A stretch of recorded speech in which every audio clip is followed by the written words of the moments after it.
Let's take a few minutes to talk about the importance of knowing yourself enough to be your best cheerleader. You know, when you thought you were doing what you were supposed to do and were misinformed, the times you thought you had it all laid out and it just didn't work, the times when you burned the midnight oil day after day and it didn't seem to help, it didn't seem to change the end result. I'd like to ask you to take a look at any place you've got a limitation and ask yourself, when did I decide to accept that limitation? The bottom line is, no one's coming. No one. No one's coming to push you. No one's coming to tell you to turn the TV off. No one's coming to tell you to get out the door and exercise. Nobody's coming to tell you to apply for that job that you've always dreamt about. Nobody's coming to write the business plan for you. It's up to you. And because you're only ever going to do the things that you feel like doing right now or that feel good right now, unless you understand that you've got to parent yourself, you got to push yourself. These are the times that you have to rely on your own self-encouragement. Take responsibility for the missed opportunity or the misrepresentation. Learn from the fact that even though your client wanted it one way and you presented it the right way, it didn't work. Be prepared for the letdowns that happen every so often. Know that this lost opportunity just sets you up better for the next one. Realize that you can make the necessary alterations next time. Make the changes that will make the difference. Study your mistakes and learn from them. Don't dwell on the mistakes. Acknowledge them. Learn from them. Encourage yourself that you're smarter than your bank account leads you to believe. It all comes down to the inner game, my friends. Changing your life is a change in the inner game. The outside world you can't control, but you have absolute control over this one if you learn the dynamics of what shapes you. And identity is one of those simple, clear, fundamental basics that if you start to shift it, everything else will shift in your life as well. Some people, by the way, have to have more than enough money to do what they want, when they want, where they want, with whomever they want, contribute the way they want. And if that's their must, they find a way. I know that sounds overly simplistic, but it's true. Remind yourself that you're bound to get better. Don't get down on yourself. Don't beat yourself up. It's the next opportunity that matters, not the last one, the next one.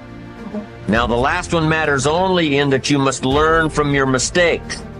But the next one gives you the opportunity to show that you have learned from your mistakes.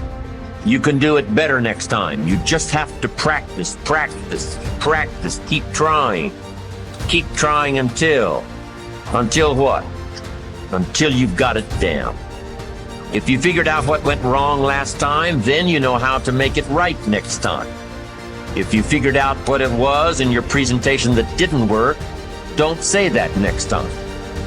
If you figured out that the reason you didn't close the deal this time was because you didn't have all the facts and figures in place, have all the facts and figures in place next time. Don't beat yourself for messing up. Pat yourself on the back for figuring it out. You need to encourage yourself. You need to pump yourself up. You need to be your own cheerleader. Why?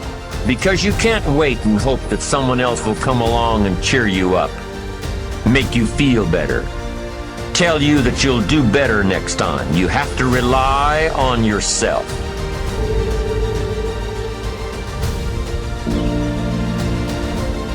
Everybody wants to succeed so fast because they want to prove something to somebody else.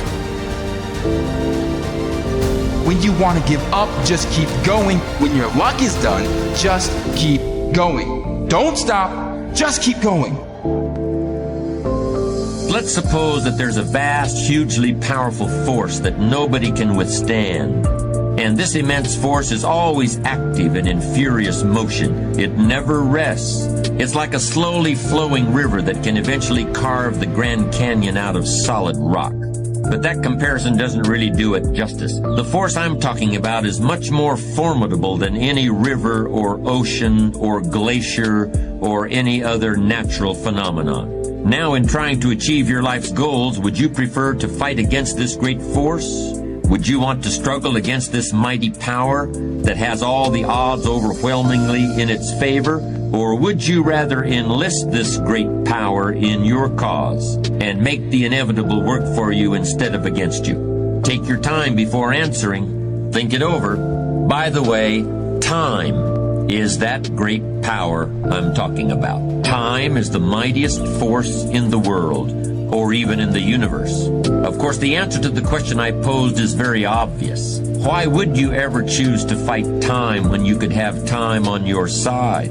Who wouldn't want to harness the great river of time that flows through all of life? Why wouldn't you want to use the power of time to generate power in every area of your existence, to turn the turbines of your hopes and dreams, to charge your every aspiration with lightning bolts of electricity? Well, there is only one way to make time work for you, not against you, and that's with patience. It's kind of the way I think about getting into shape. You've heard for 20 years that it's exercise and eating right. You just wish it was a pill. It won't be instantaneous. I know we want that, but it's not. Greatness takes time. That impulsive stuff, it don't last. When you build something with a foundation with choices and character, you see, character is everything in life. Your attitude's going to really determine your altitude. Bouncing back, number one, is refusing to listen to the negative chatter in my own head, creating something from absolutely nothing. I didn't ask permission, I gave notice. At some point, I have to stop asking, can I be great? Can I be brilliant? Can I be okay and still be accepted? I just stopped asking permission and just gave notice unapologetically, not in a braggadocious way, not in a way that shrunk anyone else, in a way that said, I only got one life, and I'm gonna ride this one till the wheels fall off. And I'm telling you that I think you need to embrace desperation again in your life. Like, do you want it so bad that you're desperate for it? See, in a fight, you show me two people. This is why it's so hard to repeat as a champion in the fighting game.